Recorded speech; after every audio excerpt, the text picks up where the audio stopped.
श्री कृष्ण। जय माता जी।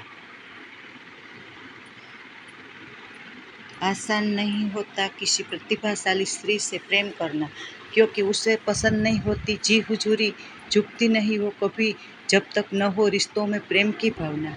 वो नहीं जानती है स्वांग की चाशनी में डुबोकर अपनी बात मनवाना। वो तो जानती है बेबाकी से सच बोलना, फिजूल की बहस में पढ़ना उसकी आदतों में शुमार नहीं, लेकिन वो जानती है तर्क के साथ अपनी बात रखना। पुरुष के आगे वो नतमस्तक नहीं होती, झुकती है तो तुम्हारे निस्वार्थ प्रेम के आगे। हौसला हो निभाने का तभी ऐसी स्त्री से प्रेम करना, क्योंकि टूट जाती है वो धोखे से, छलावे से, पुरुष के अहंकार से, फिर नहीं जुड़ पाती किसी प्रेम की खातिर। जय श्री कृष्ण। जय माता जी। लाइक करो, शेयर करो, सब्सक्राइब करो।